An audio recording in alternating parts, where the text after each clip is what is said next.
Master Sergeant Mary Kay Messenger is a Newburgh, New York native and well-known soloist throughout the Hudson Valley region, performing classical, Broadway, jazz, and popular music.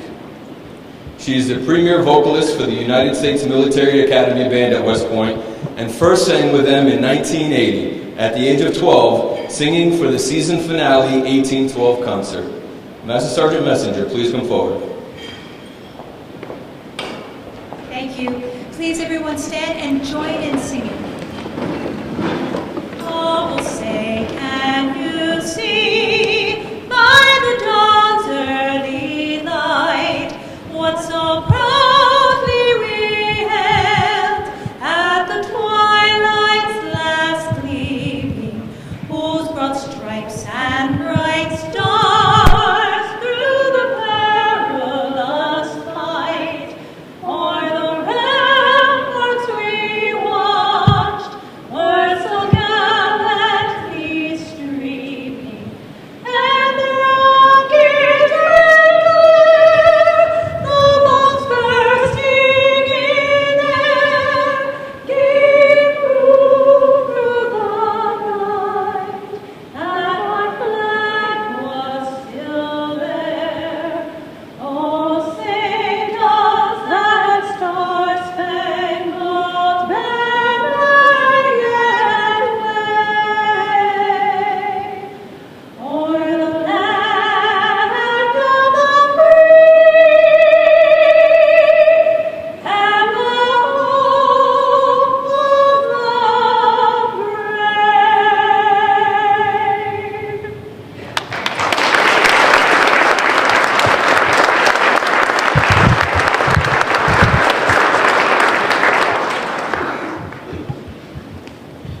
Ladies and gentlemen, please take your seats.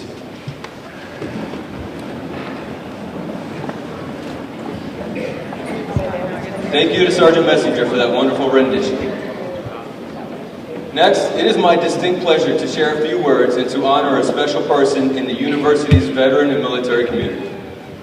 Dorothy Payton, DOT, is a school certifying official serving students who are using their hard-earned VA education benefits and military tuition assistance programs. She works hard every day to support the students' furtherance of their own education, and thus she is a part of that student support network. It is often said that behind every military troop and veteran, there's a support network making their service and sacrifice possible. Rightly so, we tend to focus our attention to the families, as they are most able to support the troop in an effective way. But we truly ought to widen our aperture and begin to understand that there are a host of others standing shoulder to shoulder with the military member and the veteran. Tonight, we honor Dot because she has done so much standing shoulder to shoulder with the students she has assisted. In total, Dot has served the university with an amazing 32-year career, which is an accomplishment into itself. But in her capacity as certifying official for the last 18 years, she has assisted approximately over 1,200 military-affiliated students. I and 1,200 other students can say we are happy she has been there for us, as we have had to navigate the administrative work and bureaucratic programs of the VA and of the different service branches. You can say she was the fixer for what could have been at times a disjointed and high-stakes process for us.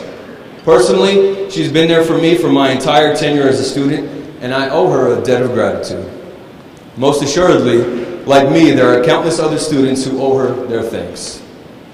As a member of the armed forces and as a veteran myself, my hope tonight is that as we congratulate ourselves and honor our own collective service, we also take the time to consider the many people whose own personal sacrifice and commitment to us made it all possible. Specifically, Dot deserves our collective appreciation and thanks for a job well done, and for standing shoulder to shoulder with her students. Thank you, Dot.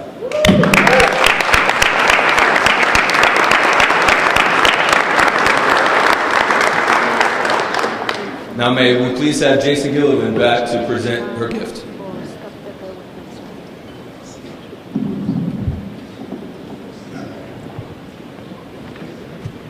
Thanks, Captain Nordland. At this time, I'd like to have a few folks come up to the front of the room. So when I call your name, please rise and come up to the front.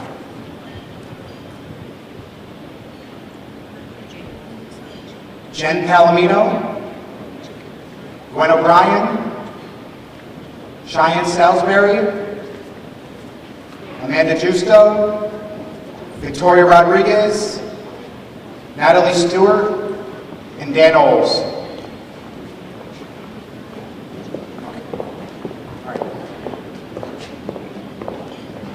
Okay, so we're going to ad-lib this for just a second.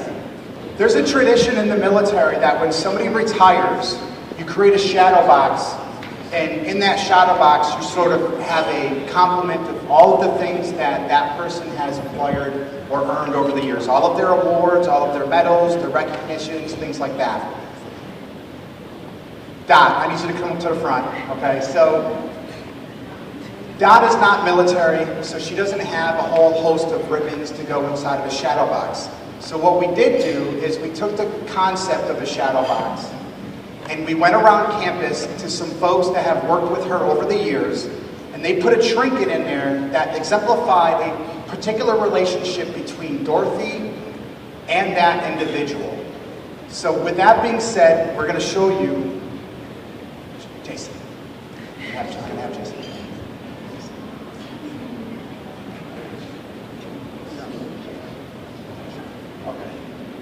So inside of the shadow box, of course, is an American flag, because all of the service members, their family members, and folks that she's helped with over the last 18 years. But inside, you'll also notice a few other items. Things like bubble gum. That piece of bubble gum shows a relationship between Dorothy and Nisa Cardona. So every semester, Dot would buy bubble gum for Nisa's office for all of the years that they worked together. For the 5 years that Dot and I worked together, we had a cup of coffee together every single morning. So inside the shadow box is a little tiny dollhouse-sized cup of coffee that we put in here. There's corn on the cob, because that's Dot always couldn't wait for the corn on the cob season. So.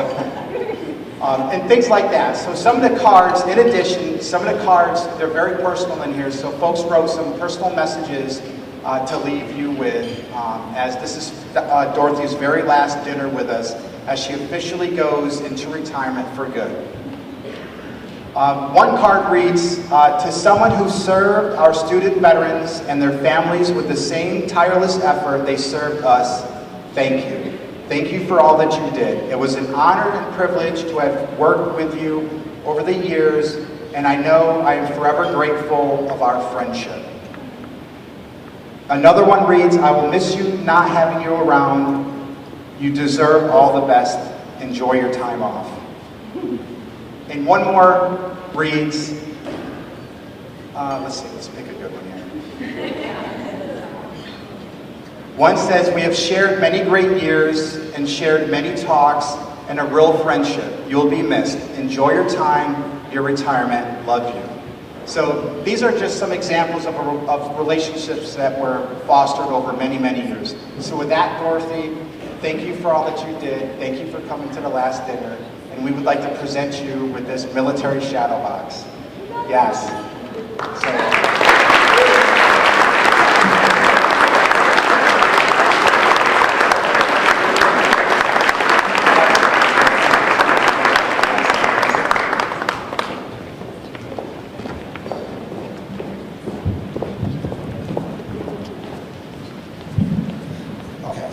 So once again, I'd like to thank Captain Nordland for his remarks, for the student veterans that came up, and of course for Dorothy and all of her years of service. Tonight we gather to honor our veteran and service members on campus and our community, both past and present, for their service to our great country. Today, this very evening, we are here at SUNY New Paltz to recognize our Army, Navy, Marines, Coast Guard, and Air Force veterans who have sacrificed both in war and in peace to protect America and the American way of life. We are here to honor our brave men and women who have proudly served this great nation, for they are the fabric from which our flag has been woven. And as we celebrate our veterans, service members, and their families this evening, I feel it important to take a look around this room. We have a room full of them, and a college that recognizes their sacrifice each and every one of you have made. We have come a long way in a short amount of time. We've been doing this dinner for a few years, and there's something that we pointed out last year that we would like to do again this evening. If I could, I'd like to ask if you served in the following conflicts, please stand. World War II. Korea.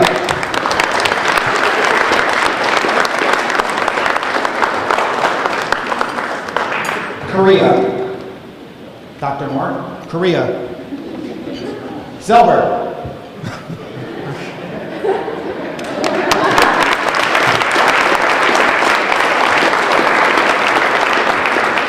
Vietnam.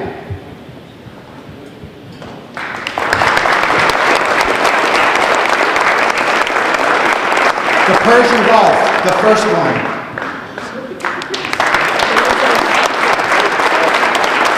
Afghanistan.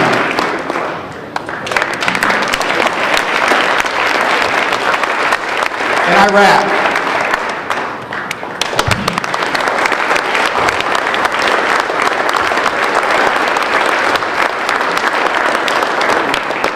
Those standing before you are veterans who have served in every major conflict, beginning with World War II and ending with present-day global war on terrorism.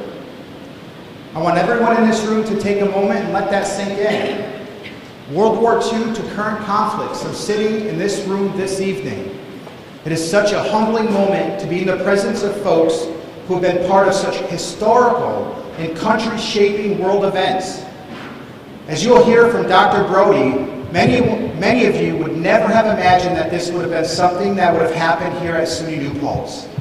I think this says a lot about our school, our administration, and the efforts to be military friendly. So please have your seats, and thank you, everyone.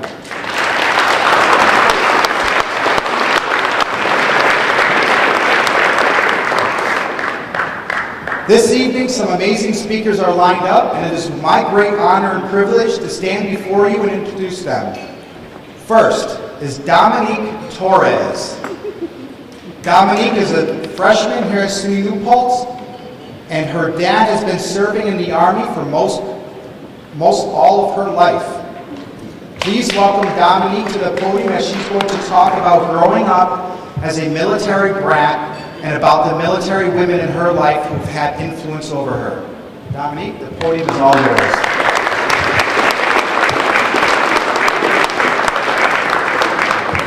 Good evening. It's really humbling to be back in a military kind of presence here at SUNY Paltz. One of the greatest paradoxes of my life is summed up in a single conversation starter. Where are you from? First and foremost, you ought to know that specifics matter. By where am I from? Do you mean my ethnic roots, or where I was born, or my favorite duty station, or where my extended family is, longest duty station, where I currently live, and so on? Confused? I happen to be a product of a long-term committed career in the United States military. I'm a military brat. For a long time, there's nothing special or abnormal in that statement. I'm a military brat. I've spent the majority of my time surrounded by men, women, and tons of fellow brats who had also spent their lives following a parent or spouse endlessly across the globe. I have had friends who have lived everywhere from Arizona to Washington to Kansas and Texas. I have friends in Hawaii and friends who have lived as far away as Korea. I myself have become a seasoned mover, a traveler of sorts. I was born in Fort Polk, Louisiana, then we were stationed in Baumholder, Germany, then in Fort Knox, Kentucky, Fredericksburg, Virginia, and then there was a fantastic year in Hawaii that went greatly underappreciated. After Paradise, we were moved to Tobyhanna, Pennsylvania, and then I used to think that I loved the snow until our last duty station, Fort Drum, New York. Thank you. 30 minutes below the Canadian border, that's about as close to tundra as I would ever hope to be again. The thing is, I could tell you a million little anecdotes about each station, those that I remember experiencing and those that were retold to me. And never once in my childhood was this abnormal to me. You live somewhere about 3 years, get orders, pack up, and leave. Then you repeat. You do it again and again, and you never really question why. It's the job and just how it's done. My friends have always known this, even the ones who may have not experienced it themselves. I have always lived on a military base, or in a community where the population at least intermingles with civilians. I have always lived in places where everyone was like me, or where they had seen the people like me come and go for years. However, moving to SUNY New Paltz has been probably the strangest move for me. Granted, I've only lived here for about 2 months, yet I have yet to run into a single student like me, a military dependent. All of my peers have had normal childhoods, the ones where you stay in one house, in one neighborhood, and grow up with the same people your whole life. Here, for the first time, being a military kid was different. Being a military kid was the extraordinary thing, the unfathomable. Being a brat was something crazy and cool and an awesome conversation starter. A million times since being here, I've been asked, "Where are you from?" A million times I struggled to give a short answer to that. Sometimes I say Fort Drum because that's where I went to high school. The problem being literally no one knows where Fort Drum is, so sometimes I say about an hour north of Syracuse. Sometimes I say Virginia because that's where my family's from, but most of the time I just say I'm a military kid, so nowhere and everywhere. What a funny thing to say. The actually funny thing is, my dad's career in the military didn't make my childhood so different from anyone else's. I still suffered from public school and puberty like everyone else. I still liked silly bands and High School Musical, and my mom still made me eat Brussels sprouts against my will like everyone else. I still played childhood games like Red Rover and Tag, although perhaps they had a slightly different meaning to me. Throughout my childhood, we christened each new house with a game of hide and seek. If you've never realized, new houses are prime real estate for the game. Every nook and cranny is completely free, and there's no furniture for cop-out hiding spots. Let's just say my family always appreciates a challenge. The best trophy or symbol of championship was if you could hide so well that the others stopped looking for you. Bonus points if you could hear them starting another game without you. Looking back on it, I feel like these moments served a couple critical points for my siblings and I, boiling down to this. They were all attempts at normalization and adaptation. Again, if you didn't know, playing hide and seek is a great way to get to know your new house. I promise you will find things even your parents sometimes miss when there's nothing in your way, and the countdown is getting suspiciously faster. For us, it was new house after new house after new house. It was new windows and new door frames and new cabinets. As kids who were never accustomed to living anywhere more than 1 to 4 years, completely knowing our framework let us speed up this whole process of turning house into temporary home. Along those lines, I think there's something inherently natural and comfortable about our childhood habits, whether you're still young or not. There's something fulfilling about having even just one thing that would be universal no matter what place we were in. The rules of hide and seek never changed, whether it was on an island or the mainland, townhouse or military base, rain or shine. The rules would remain as they always had existed. Everyone was to run off and squeeze themselves into the house cabinets and drawers while baby Benny struggled to count to 10 for a minute. Reflecting back on my life as a normal kid and a military brat alike, I realize I hold these games dear because they were eminent of what I like to call the childhood condition, this ability to adapt to any surroundings that you most likely have no control over. I depended on my siblings, and they depended on me, and we could make any place a playground if we tried hard enough. Sibling relations were obviously of the utmost importance when you're thrown into the kind of life that we've experienced. But it would feel almost irresponsible of me not to mention the massive network of people who have helped me survive almost 19 years of military life. The fellow soldiers, spouses, and families we've met along the way have been indescribably beneficial to us as more than just constant movers. They've changed us as people. In my personal experience, I now have a collection of mother hens scattered all over the globe, and I can't travel too far without an emergency support system nearby. Mom Rebecca and family live on Fort Drum and were our neighbors for years. Our families did hundreds of carpool trips and co-parenting activities. Mom Holly lives on Fort Leavenworth, and I babysat her littles, a feisty toddler and the twins, from the time they were in diapers. It's been a couple years since I've seen her, but she still sends me birthday messages. Mom Renee and Mom Blanca were the first military moms I can truly remember, and the moms to my best friends in elementary school. They had no qualms about rewarding, feeding, or punishing me like one of their own. Mom Michelle also lives on Fort Drum, and besides gifting me with a best friend, she has been a source of light and kindness to my life. Mom Lindsay just PCS to Germany and never failed to help me with last-minute pickups and giving me some unadulterated words of wisdom. Even Mom Lizzie, who's here with me today, Power Mom in West Point, is my emergency contact for school because she's closer than my parents. There are more and more, a never-ending list of wonderful women for whom I cannot imagine surviving this lifestyle without, particularly my own mother. My mama, who couldn't be here today because they live in an entirely different state now. She has become a symbol of strength and grace to me and is the epitome of the resilience of the military spouse. I have witnessed this woman do incredible things. She has moved entire houses practically alone, enrolled all 6 kids in school, gotten medical papers transferred, gotten referrals and shots done, houses sanitized, addressed broken cars and broken washers, taking care of the entire family as a single parent for 9-month, 12-month, and 15-month deployments. I have seen her break down, but I've also seen her pick herself up and continue on because others depended on her. I truly believe my mother is the experience of the military dependent. It is hard. It can be agonizing and stressful, chaotic, and unfair. My mother likes to say that whenever my father leaves for training or deployment, Murphy's Law likes to rear its ugly head and kick us in the behind, perhaps in much less filtered terms. And it does sometimes. Being a dependent will certainly push you to the limits of your patience and undoubtedly strain you as a human. But I wouldn't trade that for anything because it can also be fun. It can be adventurous, rewarding, exciting, an excellent tool for growth and learning. I've become the collection of my experiences, many that most people will never have in their lives, and I have barely hit 19. I am so lucky. I have met people from so many walks of life, backgrounds and histories that have shaped the person I'm becoming still. I mean, I am blessed to have lived a life full of exciting adventures already, and I think that has prepared me for what the rest of my life has to offer. So where am I from? Well, you see, it's not that quite easy because I am a military brat. Thank you.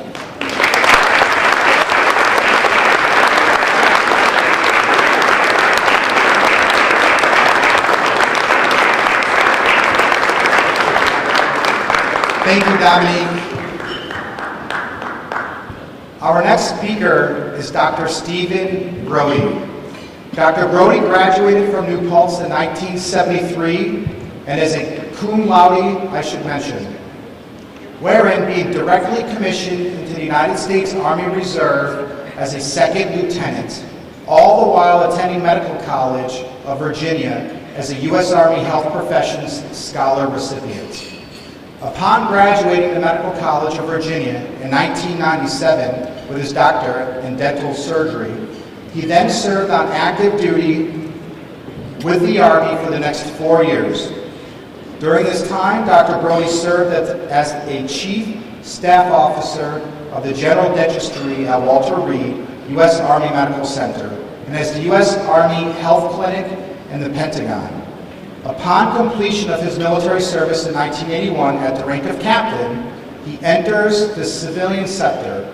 From here, Dr. Brody spends the next few years as a resident and then chief resident at the Hospital of St. Raphael of Yale's New Haven Medical Center as an oral and maxillofacial surgery resident. After completion of his residency in 1984, he becomes an attending and section head of the Department of Surgery section of the Oral and Maxillofacial Surgery at Greenwich Hospital, to which he still holds this position. Over the years, Dr. Brody has become the recipient of several honors and awards to include American Board of Oral Pathology Dental Student Award, American Society of Dental Anesthesiology Dental Student Award, the Medical College of Virginia Rudin Memorial Essay Award, U.S. Army Health Professions Scholar recipient, U.S. Army Commendation Medal, inclusion in the list of top dentists in oral and maxillofacial surgery for publications in the following: Greenwich Magazine since 2009, Westchester Magazine since 2010, Connecticut Magazine since 2010. Without further ado, Dr. Brody, please take the podium.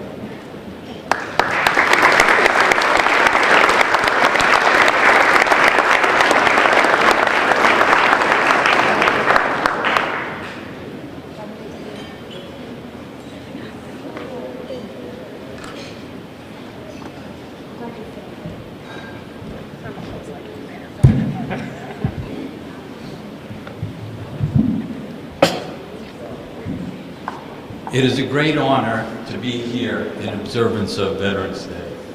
I am humbled to be in the presence of all assembled here today, and I sincerely thank each veteran, the active duty and reserve members, and your families for your service. It is your commitment and your sacrifice that makes this country great. This country exists in no small part because of people like each and every one of you. Everything I'm going to tell you tonight is absolutely true. Some of it you might not find on the college website. Some of it nobody likes to talk about anymore. But my wife Karen, who is here tonight, was alongside of me and supporting me every step of the way, starting when we met on this campus in 1969. She can vouch for my comments. If somebody told me in the spring of 1970 that I was going to be speaking as a veteran of the U.S. Army at a dining-in event in the Student Center of SUNY New Paltz, I would have dismissed the idea as being totally impossible. In fact, in 1970, I would have bet my life that I wouldn't be standing here in this capacity today. In the spring of 1970, I was present on this campus during the student takeover of the old main building that was to protest the student deaths that occurred on the campus of Kent State University by National Guardsmen during an anti-Vietnam War protest. On this campus, a wooden building on College Avenue was burned down, and there was talk that the college post office was going to be burned down because it was a federal building. Obviously, wooden buildings were a favorite target in those days. The spring semester was ended a few weeks early, final exams canceled, and everybody was sent home. Understandably, the college president didn't want this campus to be the next Kent State. The underlying theme to all of this, of course, was the U.S. involvement in the Vietnam War. Whether it was college students answering to what they thought was a higher moral calling or simply their fear of being drafted is subject to debate. Unfortunately, anti-war sentiment was directed to the political leadership of this country, as well as members of the military. Military people in general were vilified by members of the college community on many campuses throughout the United States. New Paltz was no exception.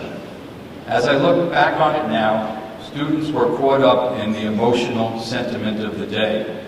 We lacked the understanding of the issues from the historical perspective that we now know. Thankfully, society views military service much more positively today. The designation of New Paltz as a military-friendly school is a great credit to this institution. In my lifetime, I have known it when it was anything but military-friendly and what it is now.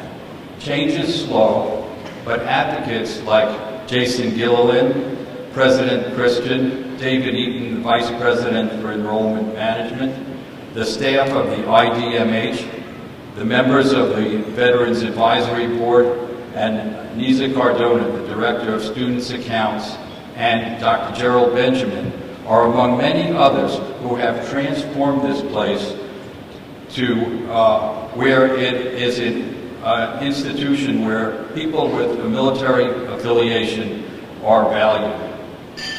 I am grateful to see this well-deserved transition.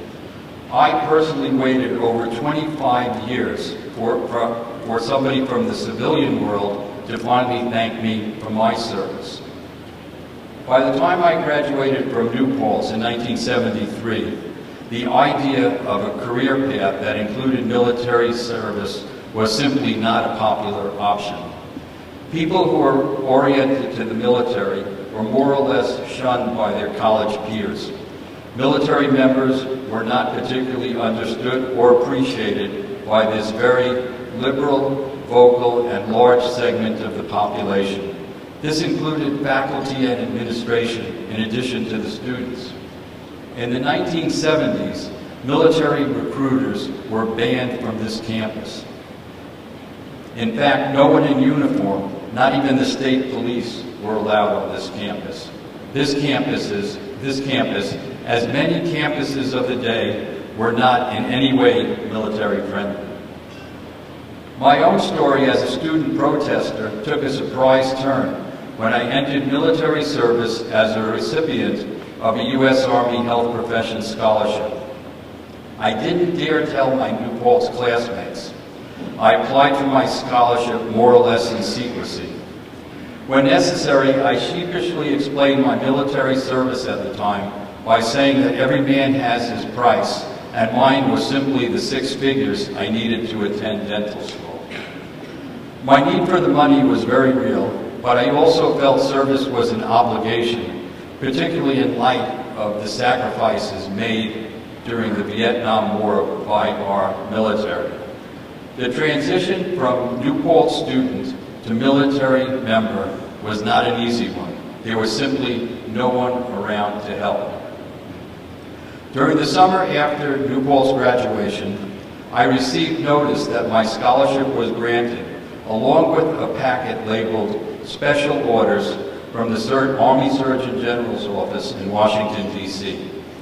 I was instructed to report without delay to the nearest military post in order to take the oath of office to be administered by the officer of the day.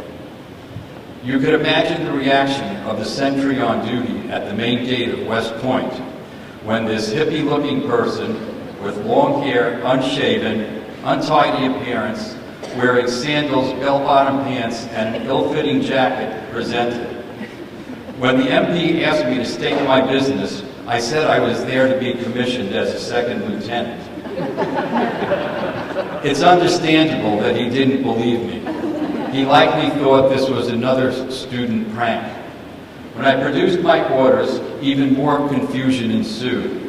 The officer of the day finally made calls to the appropriate individuals at the Pentagon, and to his own disbelief, he actually found himself swearing me in.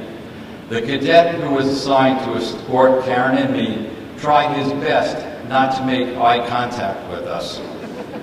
By the end of the impromptu commissioning ceremony, to my amazement, I was actually treated with the respect due a newly commissioned officer, despite my questionable presentation.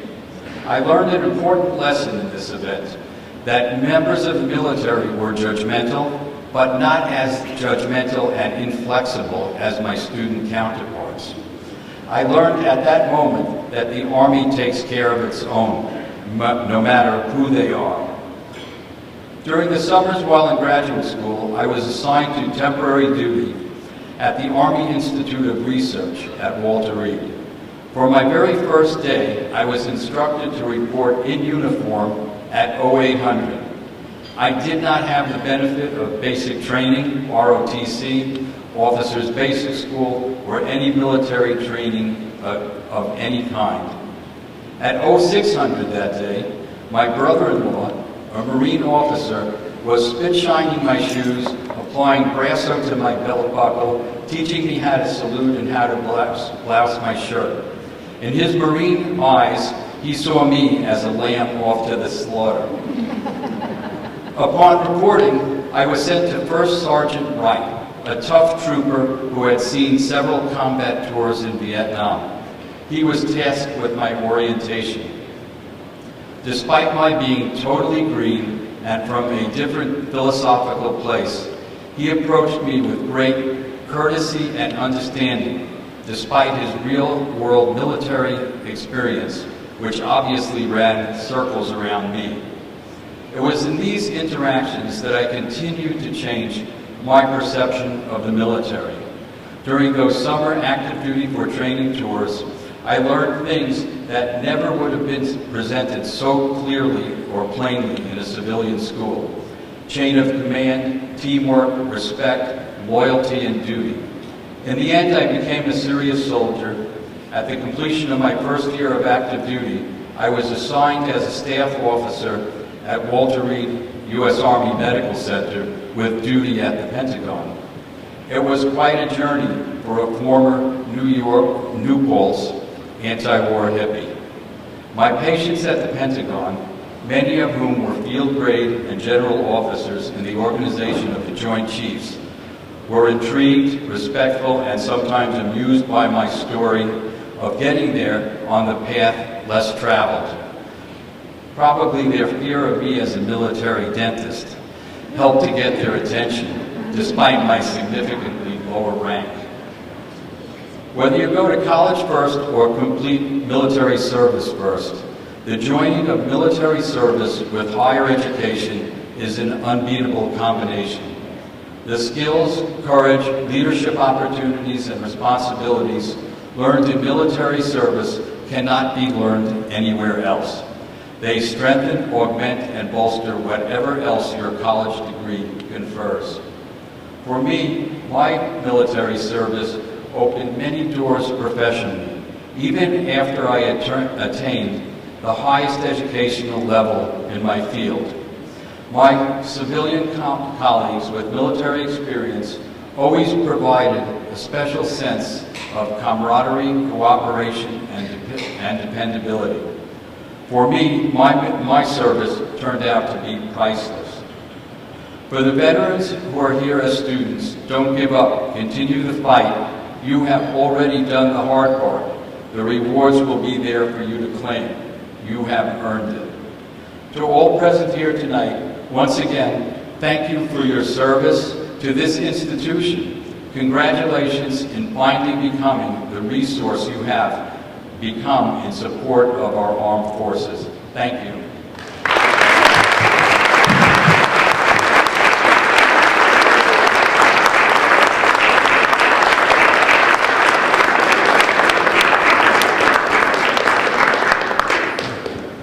Thank you, Dr. Brody. Our final speaker this evening is another student here at New Paltz, who is majoring in digital media while pursuing two minors, one in German and another in history. Please welcome to the podium Corporal Daniel Oles, class of 2019, who also is serving in the United States Marine Corps.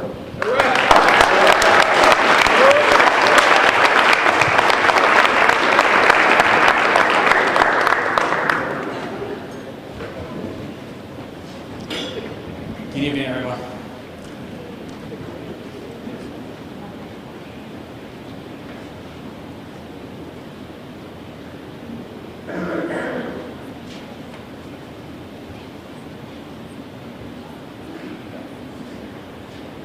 All right, ladies and gentlemen, we have a technical difficulty at the moment, so if you could please stand by.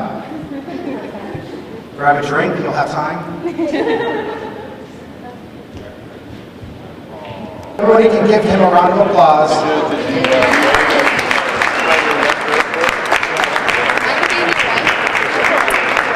I'm very short. Good evening, everyone. It's good. I can move if you'd like. No, you're absolutely fine. You sure? Yeah, thank you.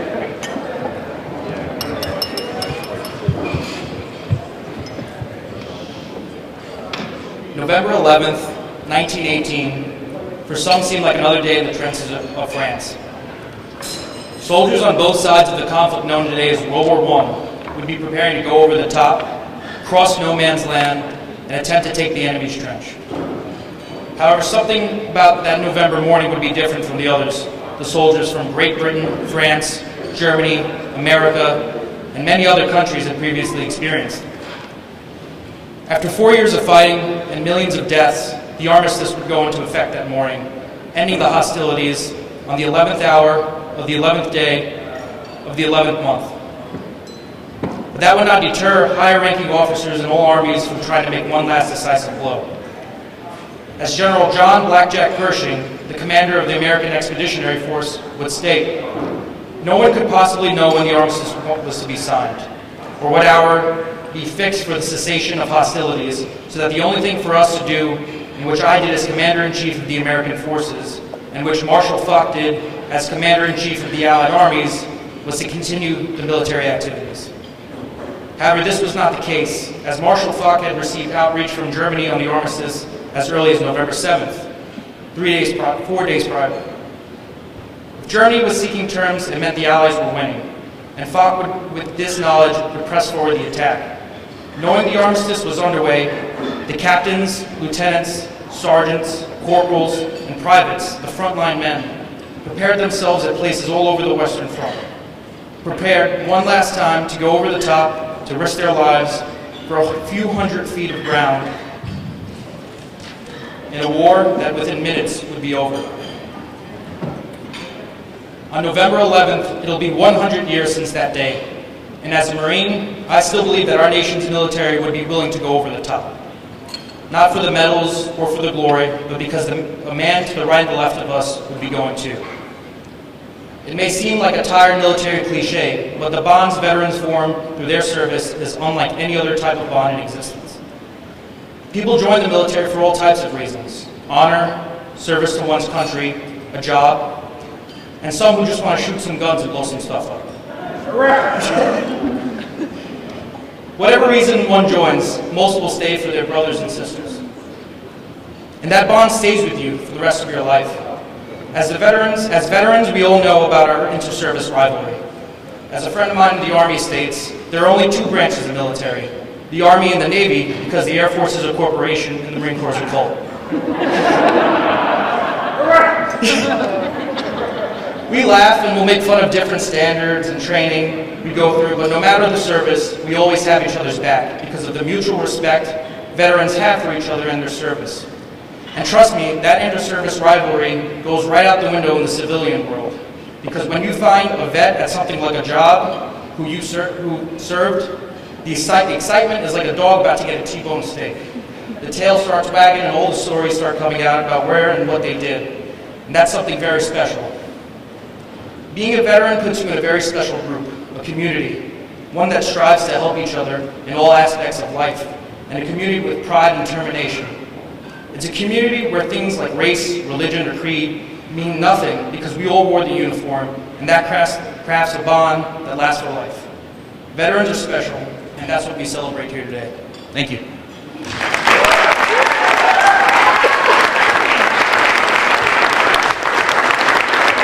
Hey, Marine.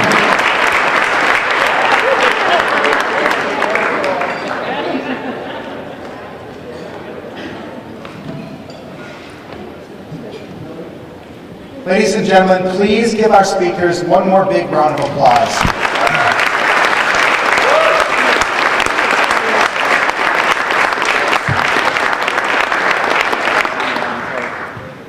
I would also like to take a quick moment to recognize today for another important reason. If you are a Marine, if you ever served in the Corps at any time of your life, because we know the old saying, once a Marine, always a what? That's right. Once a Marine, always a Marine. Please stand. If you ever served in the Corps, please stand.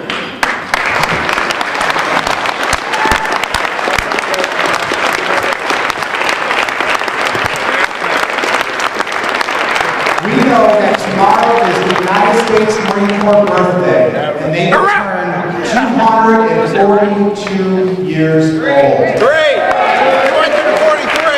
That's a pretty elite company to be part of. Can I get all the Marines in this room to give us the strong, deep, and thunderous battle cry of hoorah? Thank Thank you, Marines, for all you've done. Give them one.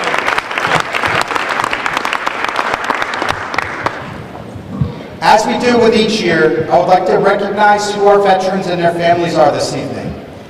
I would like to invite all student veterans and service members to stand up and be recognized. If you're a student and you served in the military, please stand.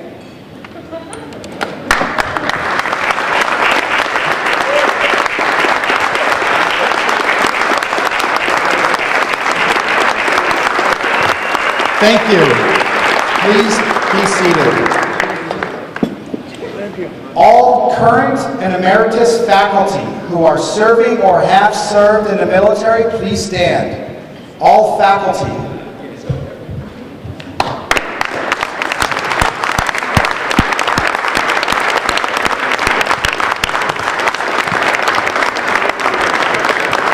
Thank you. Be seated.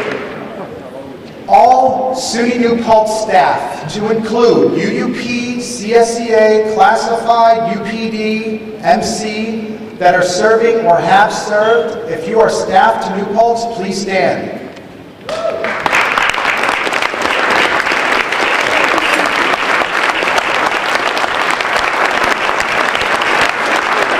Thank you. Please take your seats. If you're an alum to SUNY New Paltz that has served or ever served, please stand.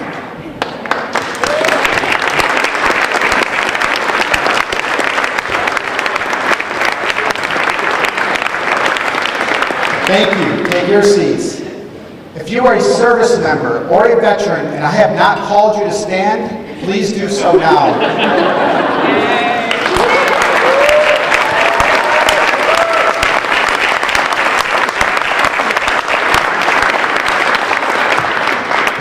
Thank you. Take your seats. If you are currently serving in the ROTC program, please stand to be recognized for your commitments.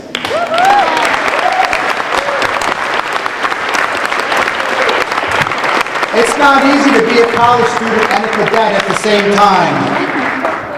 I would like to take a moment to share with everyone some very special news that I received this week. Ryan Coffin, please stand. Ryan's one of our cadets. Ryan, just this week, was offered a contract to commission in the United States Army.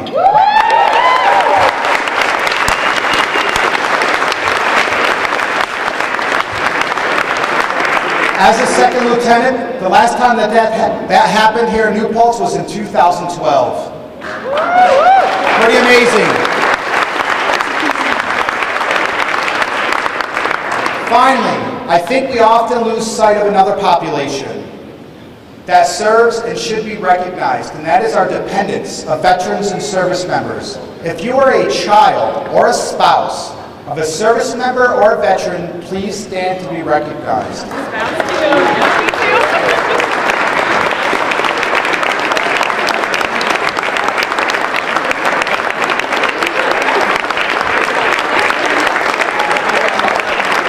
Thank you.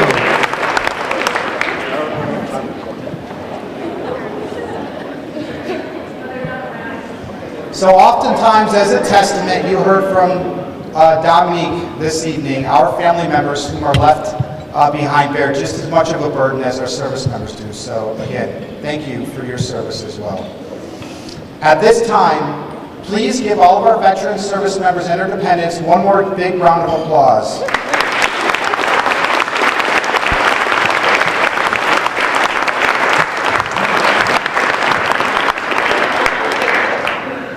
As it is with our tradition, at this time, I would like to direct your attention to the empty table in the front of the room.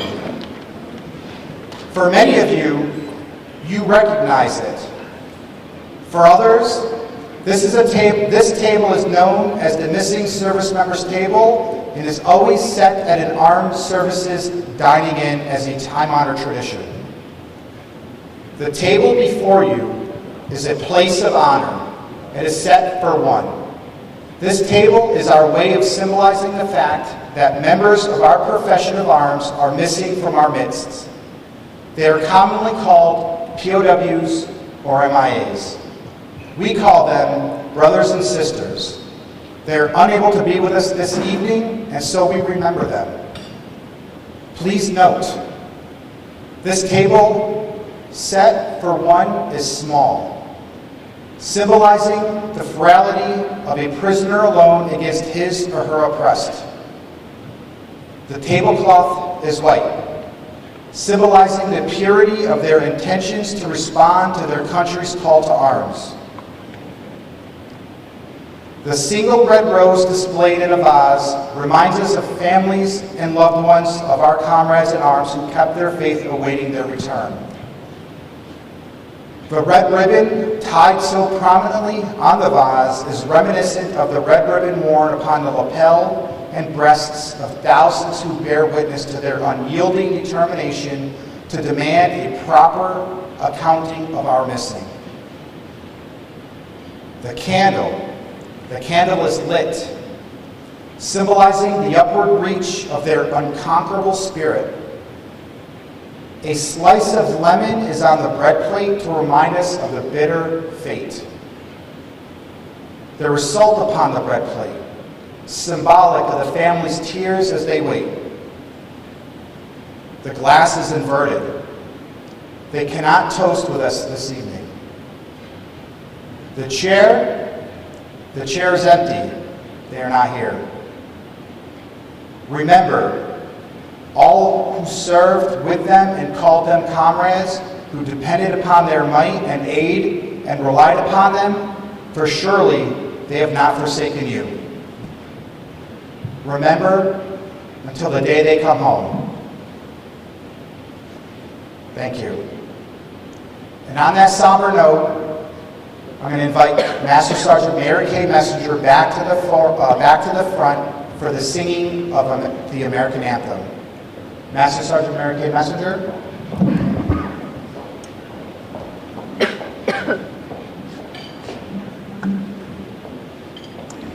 Oh, we've been given by those who came before a dream of a nation where freedom would endure. The work and prayers of centuries have brought us to this day. What shall be our legacy? What will our children say? Let them say of me, I was one who believed in sharing the blessings I received. Let me know in my heart when my days are through. America, America, I gave my best to you. Each generation, from the plains to distant shore, with the gifts that they were given, were determined to leave more. Valiant battles fought together, acts of conscience fought alone. These are the seeds from which America has grown. Let them say of me, I was one who believed in sharing the blessings I received. Let me know in my heart when my days are through. America, America, I gave my best to you. For those who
Sergeant Messenger.